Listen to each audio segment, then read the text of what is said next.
Memuzin, ne güzel at ki bu yaştan sonra beni artist yaptı. Bugünkü gençlerin nereden nereye geldiğimizi bilmezler. Nisan ayında bir sevdalı genç sevgilisiyle kol kola gezerken Ocak ayındaki soğukluğu nereden düşünsün? Bakın size bir anımı anlatayım. 1943 yılında İstanbul'da Dicle Talebe Yurdu müdürü idim. Bir gün iki polis beni 1. şubeye götürdüler. İçeri girer girmez 3-5 polis ve komiser bana saldırdı. Tekme, tokat, küfür, bir para. Sebebini sordum. Komiser, ulan hain oğlu hain, kusurunu bilmiyor musun? Yok dedim. Komiser, radyonuz yok mudur? Var dedim. Peki pikabınız da yok mu? O da var dedim. Peki it oğlu it, bu kadar güzel Türkçe plak varken ne bok yemeye yurtta Kürtçe eslik çalıyorsunuz? İşte biz buradan geliyoruz aziz Türk ve Kürt gençleri. Şimdi aynı İstanbul'da meşhur Kürt klasik destanından esinlenerek Memuzin filmini çekiyoruz. Ve Türkiye Cumhuriyeti Başbakanı Gale gecesine tebrik mesajı yolluyor ve Türkiye İnsan Hakları Vakfı da bana yaptığım hizmetten dolayı plaket veriyor.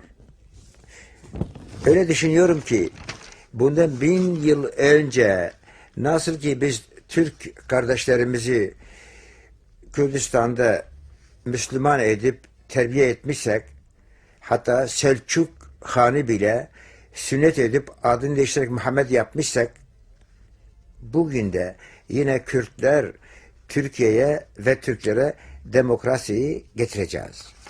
Şimdi Memuzin nedir ve nereden geliyor? Kısa olarak tanıtalım. Memuzin'in kökeni İsa'dan önce mitolojik Kürt destanı olan Meme alanından geliyor. Büyük Kürt şairi Ahmed Hani bundan esinlenerek Memuzin zamanının mantığı içinde yazmıştır. Ve bugün de hala biz bundan istifade ediyoruz, esinleniyoruz. Şimdi atam Ahmed Hani'nin Kürt milletine olan bir mesajını okuyacağım. Diyor ki, ezmame di hikmeta Xwedê da, kurmaj di devleta dinê da, aya bi çi hewîmane mahrum, bil cümle ji bo çi bûne mehkum? Gerdê hebiya me padîşahek, layık bidiya Xwedê kulahek, tayin bibiya ji bo wî bextek, zahir ve dibû ji bo me bextek. Hasıl bibiya ji bo wî tacek, elbet dibû ji me jî rewacek. Xemxwarî dikir li me yetîman, tînene derê ji destê leîman. Galip nedibû li ser me ev Rûm, nedibûne xerabê destê bûm. Herçî birî şûrê destê himmet, zebt kir ji xwe re bi mêranê devlet.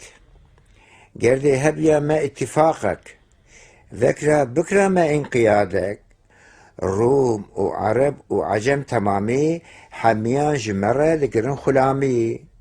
Tekmîl dikir me dîn û devlet, tahsil dikir me ilm û hikmet.